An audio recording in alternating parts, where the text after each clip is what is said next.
Hello வணக்கம் and Namaste viewers. வாரம் நம்ம உலகத்திரை நிகழ்ச்சியில் நிறைய சுவாரஸ்யமான இன்ட்ரெஸ்டிங்கான வித்தியாசமான ஃபேக்ட்ஸ் எல்லாம் உங்களுக்காக நாங்கள் தொகுத்து வழங்கிட்டு இருக்கோம். அந்த வகையில் இந்த வாரமும் நிறைய இன்ட்ரெஸ்டிங் பஞ்ச் ஆஃப் ஃபேக்ட்ஸ் உங்களுக்காக காத்துக்கிட்டு இருக்கேன். கொடுக்கறதுக்கு நானுமே ரொம்ப ஈகராக இருக்கேன். வாங்க நிகழ்ச்சிக்கு போகலாம்.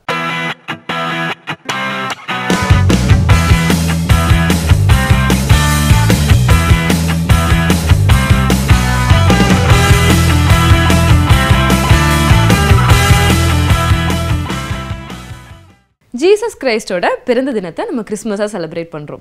இந்த கிறிஸ்மஸ் தினத்தோட ஒரு இம்பார்ட்டன்ஸ், இந்த செலிப்ரேஷன் பற்றி நம்ம நிறைய நம்மளோட ப்ரீவியஸ் எபிசோட்ஸில் பார்த்துருக்கோம். ஆனால் கிறிஸ்மஸோட இன்னொரு தொடர்ச்சியான செலிப்ரேஷன், ஒரு விழா கூட இருக்குது. அது என்னென்னா, குழந்தையான இயேசு கிறிஸ்தவர் பிறந்த உடனே இதை வந்து உலகத்துக்கு தெரிவிக்கணும், இதை செலிப்ரேட் பண்ணணும் அப்படிங்கிறதுக்காக ஒரு நட்சத்திரம் வழிகாட்ட 3 ஞானிகள் அவர் போய் பார்த்து அவங்களுக்கு வந்து கிஃப்ட்ஸ் கொடுத்தாங்க அப்படிங்கிறத நம்மலாம் படித்து தெரிஞ்சுட்டு இருந்திருப்போம். அந்த விழாவை எப்போவுமே நியூ இயர்க்கு அப்புறமா January 6th செலிப்ரேட் பண்ணுறாங்க. அந்த விழா இப்போ ஸ்பெயின்ல சூப்பரா செலிப்ரேட் பண்ணாங்க. அதுக்காக ஒரு அலங்கார பேரணி, ஒரு பரேட் நடந்தது. அது பத்தின டீடைல்ஸ் இப்போ பார்க்கலாம். ஸ்பெயின் நாட்டில் கிறிஸ்து பிறப்பு பண்டிகைக்கு பின் கொண்டாடப்படும் 3 ஞானிகள் தினத்தை ஒட்டி கண்கவர் அணிவகுப்பு நடைபெற்றது.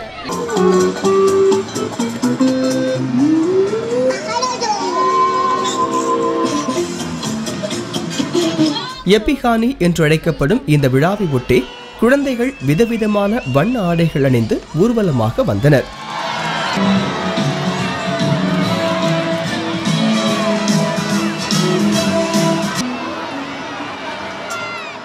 இதை காண ஸ்பெயின் தலைநகரில் உள்ள முக்கிய சாலைகளில் ஆயிரக்கணக்கான மக்கள் குவிந்திருந்தனர். அவர்களை மகிழ்விக்கும் விதமாக பல்வேறு அலங்கார ஊர்திகளும் அணிவகுத்து வந்தன.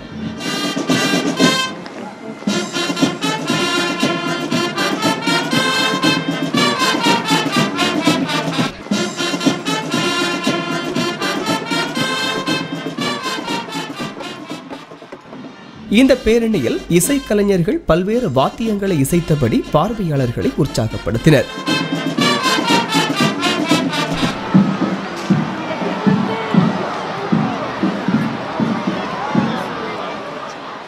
ஸோ கிறிஸ்மஸோட தொடர்ச்சியான இந்த விழாவை ஸ்பெயினில் வந்து இந்த மாதிரி ஒரு பரேடெல்லாம் நடத்தி கொண்டாடினாங்க. அப்படின்னா மெக்சிகோவில் இதே விழாவை இன்னுமே கொஞ்சம் டிஃப்ரெண்ட்டாக, அதை விட சூப்பராக கிராண்டாக செலிப்ரேட் பண்ணாங்க. அது எப்படின்னா, ஒரு ஜெயண்ட் பேஸ்ட்ரி ரெடி பண்ணி மக்கள்லாம் அந்த இடத்துல ஒன்றா கூடி அந்த பேஸ்ட்ரிலாம் சாப்பிட்டு எல்லாத்துக்கும் பரிமாறி இந்த மாதிரி ரொம்ப ஜாலியாக கொண்டாடினாங்க. அது மட்டும் இல்லாமல் இந்த 3 ஞானிகள் இயேசு கிறிஸ்துக்கு கிஃப்ட்ஸ் எல்லாம் கொடுத்தாங்க இல்லையா, அதை ஞாபகப்படுத்துகிற விதமாக மக்கள் ஒவ்வொருத்தரும் அவங்களுடைய அன்பானவங்களுக்கு, ஃப்ரெண்ட்ஸ், ஃபேமிலி, ரிலேட்டிவ்ஸ் இவங்களுக்கெல்லாம் அந்த இடத்துல சேர்ந்து கிஃப்ட்ஸ் எல்லாம் பரிமாறி இந்த விழாவை ரொம்ப சூப்பராக செலிப்ரேட் பண்ணாங்க. அதோட டீட்டெயில்ஸும் இப்போ பார்த்துடலாம். மெக்சிகோ நாட்டின் சொக்காலோ சதுக்கத்தில் மிகப்பெரிய பாஸ்ட்ரி என்ற உணவு தயாரிக்கப்பட்டு பொதுமக்களுக்கு இலவசமாக வழங்கப்பட்டது.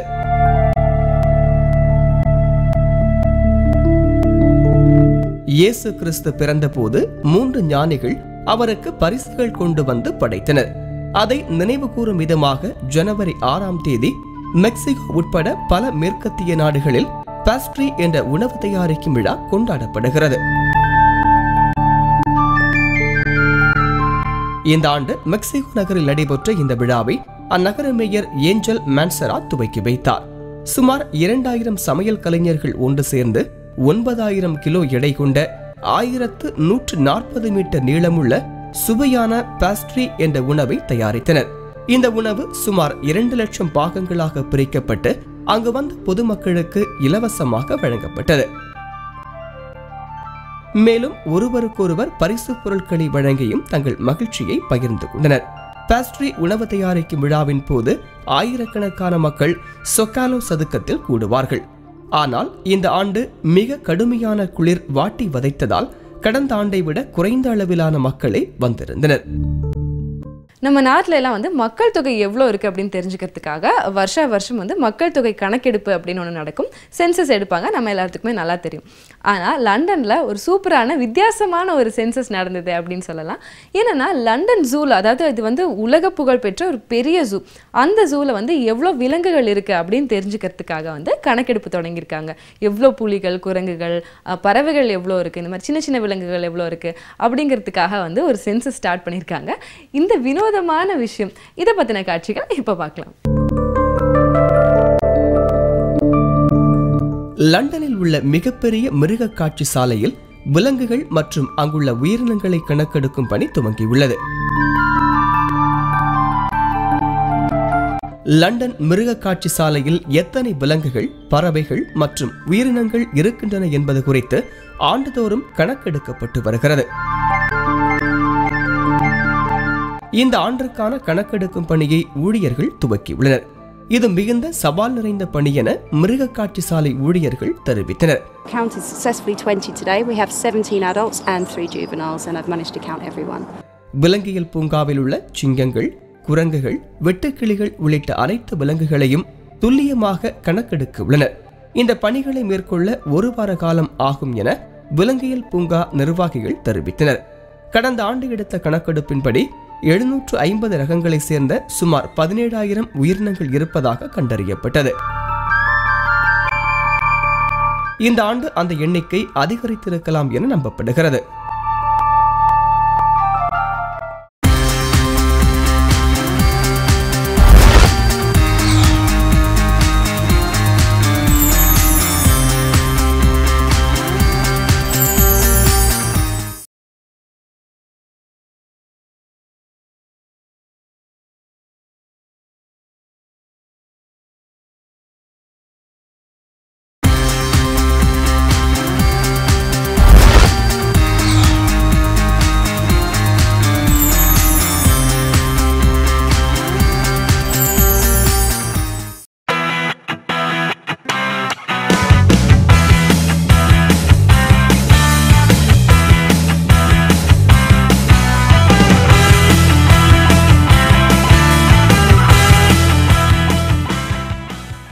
போஸ்ட் கிறிஸ்மஸ் செலிப்ரேஷன் ஸ்பெயின்லையும் மெக்சிகோலையும் எவ்வளோ சூப்பராக நடந்தது அப்படிங்கிறத நம்ம பார்த்தோம்.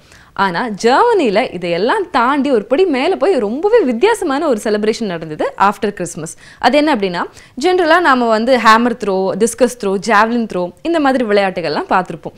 ஜெர்மனியில் கிறிஸ்மஸ்க்கு அப்புறமா அந்த யூஸ் பண்ண கிறிஸ்மஸ் ட்ரீயெல்லாம் வச்சு இந்த மாதிரி விளையாட்டுகளை அவங்க எக்ஸிக்யூட் பண்ணாங்க. ஜாவ்லினுக்கு பதிலாக கிறிஸ்மஸ் ட்ரீயை தூக்கி எறியறது, அதே மாதிரி ஹேமர் த்ரோக்கு பதிலாக கிறிஸ்மஸ் ட்ரீயை அதுக்காக யூஸ் பண்ணிக்கிறது, இந்த மாதிரி அந்த யூஸ் பண்ண கிறிஸ்மஸ் ட்ரீயை வச்சு நிறைய விளையாட்டுகள் அவங்க வந்து எக்ஸிக்யூட் பண்ணாங்க. ரொம்ப வித்தியாசமாக பியூட்டிஃபுல்லாக நடந்த இந்த ஒரு நிகழ்ச்சியை இப்போ பார்க்கலாம். ஜெர்மனியில் கிறிஸ்துமஸ் மரங்களை தூக்கி வீசும் வினோத பந்தயம் நடைபெற்றது. பயன்படுத்த முடியாது என்று ஒதுக்கி வைக்கப்படும் கிறிஸ்துமஸ் மரங்களை இந்த போட்டிக்காக பயன்படுத்துகின்றனர்.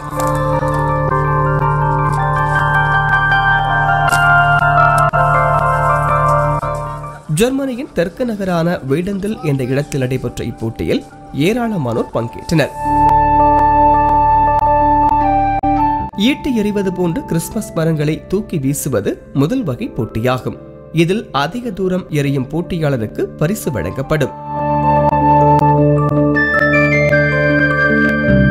இதேபோல் குண்டை கயிற்றில் கட்டி வீசுவது போன்று கிறிஸ்துமஸ் மரங்களை சுழற்றி வீசுவது மற்றொரு போட்டியாகும்.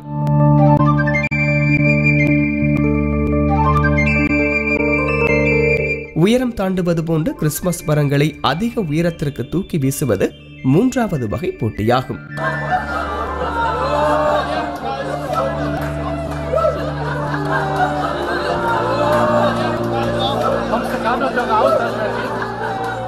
இந்த 3 வகை போட்டிகளிலும் சிறப்பாக செயல்பட்டு அதிக புள்ளிகளை பெற்ற ஹியூபர்ட் என்பவர் கிறிஸ்துமஸ் மரம் எறியும் சாம்பியன் பட்டத்தை வென்றார்.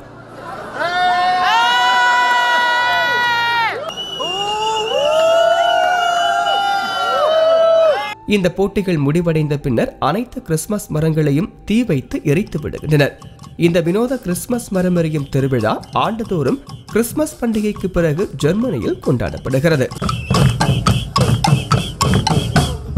பாப்புலேஷன் பொல்யூஷன் இது நாளுக்கு நாள் எவ்வளோ அதிகமாயிட்டு இருக்கோ அதே வகையில் ஆக்சிடென்ட்ஸும் அதிகமாயிட்டு தான் இருக்குது. நிறைய நம்ம கேள்விப்படுறோம், நிறைய ஆக்சிடென்ட் காட்சிகளை ரோட்டில் இங்கேயும் அங்கேயும் நம்ம பார்த்துக்கிட்டு இருக்கோம். ஆனால் நேரடியாக ஒரு ஆக்சிடென்ட் நடக்கும்போது நம்ம அதை பார்க்குறோம் அப்படிங்கிறது ரொம்பவே பயமான திகிலான ஒரு விஷயம் அப்படின்னு சொல்லலாம். சைனால அந்த மாதிரி இப்போ ஒரு விஷயம் நடந்தது. ஒரு ட்ரக் வந்து சென்டர் மீடியன் அந்த டிவைடர்ல மோதி ஒரு பயங்கரமான ஆக்சிடென்ட் ஆச்சு. அந்த நேரடி காட்சிகள் அங்கிருந்து ஒரு சிசிடிவியில் பதிவாயிருக்கு. இப்போ அந்த காட்சிகள் தான் நம்ம பார்க்க போகிறோம். பார்க்கறதுக்கு ரொம்பவே மனசுக்கு கஷ்டமாக திகிலாக இருந்தது இந்த காட்சிகள். இதில் வந்து நம்ம தெரிஞ்சுக்க வேண்டிய விஷயம் என்னென்னா, நம்ம எவ்வளோ தான் வந்து டெக்னாலஜிக்கலாக டெவலப் ஆகிருந்தாலும் நம்ம வந்து ரோடில் ரைட் பண்ணும்போது போகும்போது எப்பவுமே ரொம்ப கவனமாக இருக்கணும் அப்படிங்கிறத எப்பவுமே மனசில் நிறுத்திக்கணும். இப்போ அந்த காட்சிகளை பார்க்கலாம். சீனாவில் அதிவிரைவு நெடுஞ்சாலையில் சென்று கொண்டிருந்த மிக நீளமான சரக்கு லாரி ஒன்று விபத்துக்குள்ளான நேரடி காட்சி வெளியாகியுள்ளது. யுனான் மாகாணத்தில் உள்ள நெடுஞ்சாலையில் பெரிய சரக்கு லாரி ஒன்று வேகமாக சென்று கொண்டிருந்தது. அந்த லாரி திடீரென ஓட்டுநரின் கட்டுப்பாட்டை இழந்து சாலையின் நடுவே உள்ள தடுப்பு சுவரில் மோதியது.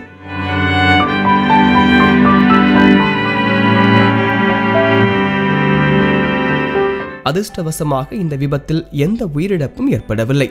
ஆனால் போக்குவரத்து தடைப்பட்டது. உடனடியாக அங்கு வந்த போக்குவரத்து காவல்துறையினர் விபத்துக்குள்ளான வாகனத்தை அகற்றி போக்குவரத்தை சீர் செய்தனர். ஓட்டுநரின் கவனக்குறைவே இந்த விபத்துக்கு காரணம் என்று போக்குவரத்து காவலர்கள் தெரிவித்தனர்.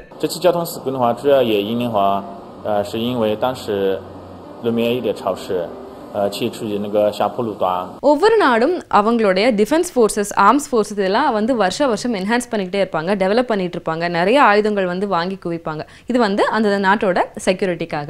இப்போ ரீசெண்டாக உக்ரைன் நாட்டில் இந்த மாதிரி ஒரு விஷயம் நடந்தது. ஏன்னா உக்ரைனுக்கும் ரஷ்யாவுக்கும் இப்போ தீவிரமாக நடந்துட்டு இருக்கிற போரில் உக்ரைன் நாட்டோட ஆயுத தேவைகள் வந்து அதிகமாக இருக்குது அப்படின்னு கூட சொல்லலாம். ஸோ ரீசெண்டாக நிறைய டேங்கர்ஸ், ஃபைட்டர் ஜெட்ஸ் இதெல்லாம் வந்து வாங்கி குவிச்சிருக்காங்க. இந்த ஆர்ம்ஸ் எல்லாம் வந்து அந்த நாட்டோட பிரசிடென்ட் அந்த நாட்டோட இராணுவத்துக்கு வழங்குற ஒரு விழா சூப்பராக நடந்தது உக்ரைனில். அந்த பிரம்மாண்டமான விழா எப்படி இருந்ததுன்னு இப்போ நாமளும் பார்க்கலாம். உக்ரைன் இராணுவத்தை மேலும் பலப்படுத்தும் வகையில் புதிய போர் விமானங்களும் பல இராணுவ தளவாடங்களும் இராணுவத்திற்கு வழங்கப்பட்டன. இதற்காக நடைபெற்ற விழாவில் உக்ரைன் அதிபர் பெட்ரோ பொரோஷென்கோ கலந்து கொண்டு புதிய நவீன போர் விமானங்களை இராணுவத்திற்கு வழங்கினார். இதேபோல் 100க்கும் மேற்பட்ட இராணுவ டாங்குகளும் ஏனைய போர் தளவாடங்களையும் அவர் இராணுவ வீரர்களிடம் ஒப்படைத்தார்.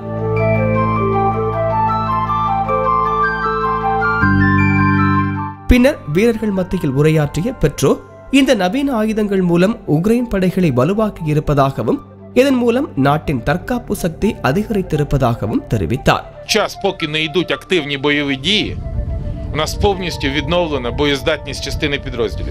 ராஜதந்திர முறையில் மட்டுமே அமைதியை பெற முடியும் என்றும் உக்ரைன் நாட்டின் அமைதி பாதை மற்ற நாடுகளும் பின்பற்றும் வகையில் இருப்பதாகவும் பெட்ரோ கூறினார்.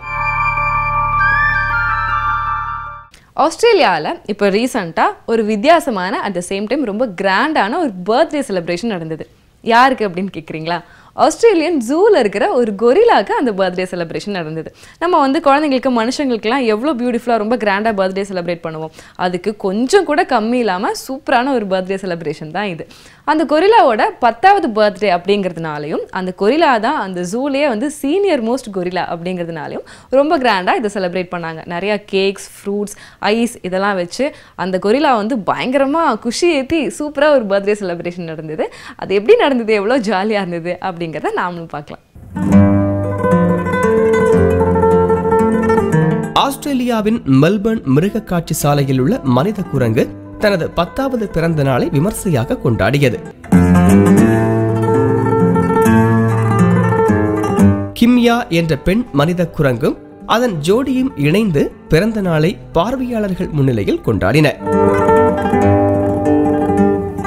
பிறந்த நாளை ஒட்டி விலங்கியல் பூங்கா ஊழியர்கள் ஐஸ் ஃப்ரூட் கேக் வழங்கி மனித குரங்குகளுக்கு விருந்தளித்தனர்.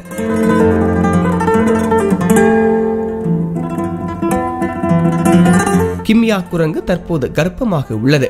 இது பிப்ரவரி கடைசியில் குட்டியிடும் என பூங்கா ஊழியர்கள் தெரிவித்தனர்.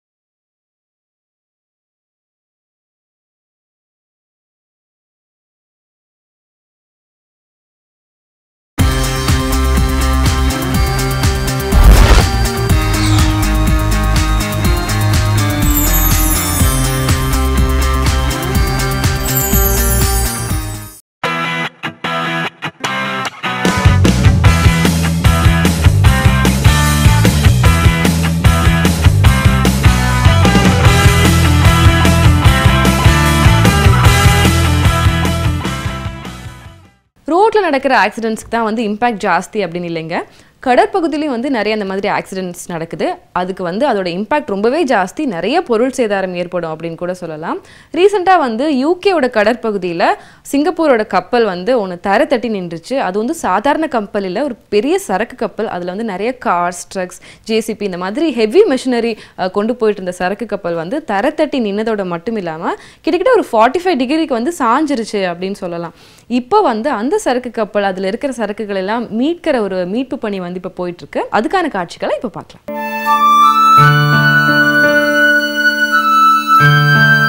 உயாக் ஒசாகா என்ற மிகப்பெரிய சரக்கு கப்பல் இங்கிலாந்தின் தெற்கு கடற்பகுதியில் தரை தட்டி விபத்துக்குள்ளானது.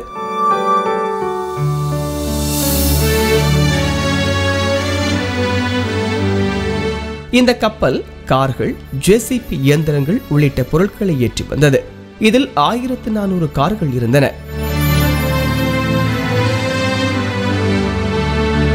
சவுத்தாம்ப்டன் கடற்பகுதி அருகே தரை தட்டிய கப்பல் 45 டிகிரி அளவிற்கு சரிந்து விட்டது.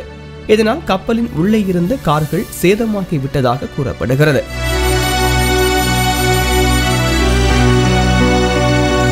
விபத்து நடந்தவுடன் அங்கு வந்த மீட்பு படையினர் கப்பலில் இருந்த கேப்டன் உட்பட ஊழியர்கள் 25 பேரையும் பத்திரமாக மீட்டனர். மொத்தம் 51,000 டன் எடை கொண்ட சரக்கு கப்பல் சிங்கப்பூரை சேர்ந்தது ஆகும். தற்போது அந்த கப்பலை மீட்கும் பணிகள் நடைபெற்று வருகின்றன.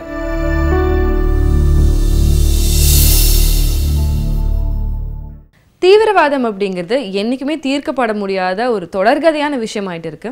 ஏன்னா பல நாடுகள் இதனால் பாதிக்கப்பட்டிருக்காங்க. இப்போ தீவிரவாதத்தோட ஆதிக்கம் வந்து யூரோப்பியன் கண்ட்ரீஸ்க்கும் போயிட்டு இருக்கு அப்படின்னு சொல்லலாம். ஏன்னா ரீசெண்டாக ஃப்ரான்ஸில் இந்த மாதிரி ஒரு விஷயம் நடந்தது. என்னன்னா அங்கே இருக்கிற ஒரு பத்திரிகை ஆஃபீஸில் 2 முகமூடி போட்ட தீவிரவாதிகள் வந்து சராமாரியாக சுட்டு தள்ளியிருக்காங்க. அதில் வந்து 12 பேர் உயிரிழந்திருக்காங்க. இதனால் யூரோப்பியன் கண்ட்ரிஸ் மொத்தமுமே வந்து அதிர்ச்சியில் உறைஞ்சு போயிருக்கு அப்படின்னு கூட சொல்லலாம். தீவிரவாதம் நம்ம கண்ட்ரிக்கும் வந்து இப்போ ரொம்ப அதிகமாக வேரூன்றி இருக்கு அப்படின்னு வந்து அங்கே இருக்கிற மக்கள்லாம் பயந்துட்டு இருக்காங்க. இது மட்டும் இல்லாமல் உலக நாடுகள் எல்லாமே இந்த விஷயத்தை ரொம்ப கடுமையாக கண்டனம் தெரிவிச்சிருக்காங்க. இப்போ அதை பற்றின தொகுப்பாக பார்க்கலாம். பிரான்ஸ் தலைநகர் பாரிஸில் உள்ள பத்திரிகை அலுவலகத்தில் துப்பாக்கி ஏந்திய தீவிரவாதிகள் நடத்திய தாக்குதலில் பத்திரிகை ஊழியர்கள் உட்பட 12 பேர் கொல்லப்பட்டனர்.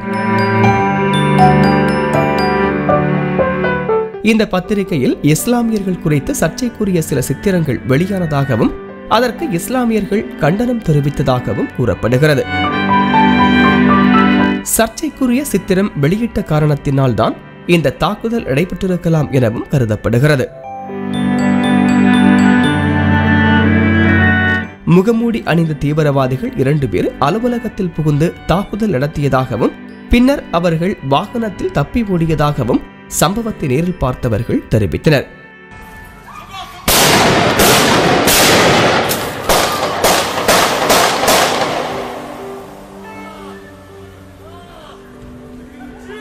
தீவிரவாத தாக்குதலில் காயமடைந்தவர்கள் மருத்துவமனைகளில் அனுமதிக்கப்பட்டுள்ளனர். ஆனால் எத்தனை பேருக்கு காயம் ஏற்பட்டது என்ற தெளிவான தகவல் வெளியாகவில்லை. இந்த தாக்குதலுக்கு பிரான்ஸ் அதிபர் ஹாலண்டே கண்டனம் தெரிவித்துள்ளார். இது சந்தேகமே இல்லாமல் தீவிரவாதிகளின் தாக்குதல் தான் என்று கூறியுள்ள ஹாலண்டே, தீவிரவாதிகளை பிடிக்க பாரிஸ் நகர போலீசார் முழு வீச்சில் தேடும் பணியில் ஈடுபட்டுள்ளதாக தெரிவித்தார். While details are still unclear, I know that this house and this country stands united with the French people. இந்த சம்பவத்திற்கு பின்னர் அடுத்த கட்ட நடவடிக்கைகள் குறித்து ஆலோசிப்பதற்காக அரசு உயரதிகாரிகளின் கூட்டத்தையும் அவர் கூட்டினார். இந்த தாக்குதலுக்கு இந்தியா, அமெரிக்கா, இங்கிலாந்து உள்ளிட்ட பல்வேறு நாடுகளும் கண்டனம் தெரிவித்துள்ளன. ஸோ பார்க்கறதுக்கே மனசுக்கு ரொம்ப கஷ்டம் அளிக்கக்கூடிய ஒரு இன்சிடெண்ட்டாக இது அமைஞ்சிருக்கு. ஃப்ரான்ஸில் இதுக்கு மேலே இந்த மாதிரி ஒரு அசம்பாவிதம் நடக்கக்கூடாது அப்படிங்கிறதுக்காக அந்த நாட்டில் டைட் செக்யூரிட்டி போட்டிருக்காங்க. ரோட்டில் வந்து எங்கே பார்த்தாலும் போலீஸ்காரங்க மட்டும்தான் தெரியுறாங்க அப்படின்னு கூட சொல்லலாம். இதே டைமில் இந்த தாக்குதலில் இருந்த மக்களுக்கு வந்து அஞ்சலி செலுத்துகிற வகையில் ஒவ்வொருத்தரும் அவங்களுக்கு தெரிஞ்ச வகையில் வந்து மெழுகுவத்தி ஏற்றுறது, பூங்கொத்துகள் வைக்கிறது அப்படிங்கிற மாதிரி அவங்களோட கண்ணீர் அஞ்சலியை வந்து செலுத்திட்டு இருக்காங்க. அவங்க மட்டும் இல்லாமல் யூரோப்பியன் கண்ட்ரிஸ் மட்டும் இல்லாமல் உலக நாடுகள் எல்லாமே வந்து அவங்களுடைய அஞ்சலியை வந்து தெரிவிச்சிருக்காங்க. நம்மளும் நம்மளோட ப்ரோக்ராம் மூலியமா நம்மளோட அஞ்சலியை தெரிவிக்கலாம். பிரான்ஸ் நாட்டின் லயான் என்ற இடத்தில் உள்ள ஹோட்டல் ஒன்றிலும் குண்டு வெடித்தது. பத்திரிகை அலுவலகத்தில் புகுந்த தீவிரவாதிகள் துப்பாக்கி சூடு நடத்திய அடுத்த தினம் இந்த சம்பவம் நடைபெற்றது. பிரான்ஸ் நகரில் நடைபெற்று வரும் அடுத்தடுத்த தாக்குதல் சம்பவங்களால் பிரான்ஸ் நாடு அதிர்ச்சியடைந்துள்ளது. தீவிரவாத தாக்குதலில் உயிரிழந்தவர்களுக்கு அஞ்சலி செலுத்தும் விதமாக அந்நாட்டில் தேசிய கொடிகள் அரை கம்பத்தில் பறக்க விடப்பட்டன. இதேபோல் முன்னெச்சரிக்கை நடவடிக்கையாக அனைத்து இடங்களிலும் பலத்த பாதுகாப்பு ஏற்பாடுகள் செய்யப்பட்டுள்ளன. உயிரிழந்தவர்களுக்கு பல இடங்களில் மௌன அஞ்சலியும் செலுத்தப்பட்டது. இதேபோன்று ஐரோப்பிய நாடுகள் அனைத்திலும் துப்பாக்கி சூட்டில் உயிரிழந்தவர்களுக்கு அஞ்சலி செலுத்தப்பட்டது. ஸோ தீவிரவாதம் அப்படிங்கிறது ஒடுக்கப்பட வேண்டிய ஒரு விஷயம். எங்கேயுமே தீவிரவாதம் இருக்கக்கூடாது அப்படிங்கிறது தான் நம்மளோட ஆசையும். ஆனால் இதுக்கு முன்னாடி நம்ம பார்த்த இன்சிடென்ட்ஸோட தொடர்ச்சி அப்படிங்கிற மாதிரி ஏமன் நாட்டில் இப்போ ஒரு தீவிரவாத தாக்குதல் நடந்தது. அது என்னென்னா, அங்கே இருக்கிற ஒரு போலீஸ் அகாடமிக்கு பக்கத்தில் ஒரு பெரிய பாம் பிளாஸ்ட் நடந்தது. இதில் 30க்கும் மேற்பட்டவர் வந்து உயிரிழந்திருக்காங்க. நிறைய பேர் ஹாஸ்பிட்டலில் அட்மிட் பண்ணப்பட்டிருக்காங்க. மோரோவர் நிறைய வெஹிக்கிள்ஸ் எல்லாம் தூக்கி எறியப்பட்டு ரொம்பவே பயங்கரமான ஒரு பாம் பிளாஸ்டாக இது இருந்தது. இப்போ அதை பற்றின காட்சிகளை பார்க்கலாம். ஏமன் நாட்டில் தற்கொலைப்படை தீவிரவாதி ஒருவன் வெடிகுண்டு நிரம்பிய வாகனத்தை வெடித்து சிதற வைத்ததில் 37 பேர் கொல்லப்பட்டனர். ஏமன் நாட்டின் தலைநகரான சனாவில் செயல்பட்டு வரும் காவல்துறை பயிற்சி நிலையம் அருகே வாகனம் ஒன்று விரைந்து வந்தது. பொதுமக்கள் அதிகம் நின்று கொண்டிருந்த இடத்தில் வந்ததும் அந்த வாகனம் திடீரென வெடித்து சிதறியது. இதில் சுற்றியிருந்த பல இருசக்கர வாகனங்களும் கார்களும் தீக்கிரையாகின. அங்கு கூடியிருந்த மக்களும் குண்டுவெடிப்பில் தூக்கி வீசப்பட்டனர். இந்த குண்டுவெடிப்பில் 40க்கும் மேற்பட்ட மக்கள் காயமடைந்து மருத்துவமனைகளுக்கு கொண்டு செல்லப்பட்டனர். தற்கொலைப்படை தாக்குதலுக்கு எந்த தீவிரவாத அமைப்பும் பொறுப்பேற்காத நிலையில் அல் கொய்தா தீவிரவாதிகள் இதை நடத்தியிருக்கலாம் என சந்தேகிக்கப்படுகிறது. வாகனம் முழுவதும் வெடிபொருட்கள் இருந்ததாகவும் அமெரிக்காவின் ஆளில்லா விமான தாக்குதலுக்கு பழிவாங்கும் வகையில் தாக்குதல் நடத்தப்பட்டிருக்கலாம் எனவும் ஏமன் அதிகாரிகள் தெரிவித்தனர். என்ன நேயர்களே, இந்த வாரம் உலகத்தெரிய நிகழ்ச்சியில் இன்ட்ரெஸ்டிங்காகவும் இன்ஃபர்மேட்டிவாகவும் அது சேம் டைம் கொஞ்சம் சோகமான ஒரு சில விஷயங்களும் நீங்கள் பார்த்துருப்பீங்க. அடுத்த வாரம் ஒரு பியூட்டிஃபுல்லான பஞ்ச் ஆஃப் ஃபேக்ட்ஸோட இனிமே இன்ட்ரெஸ்டிங்கான வினோதமான விஷயங்களோட நான் உங்களை சந்திக்கிறேன். This is Thilagavathi signing off. Take care and good bye.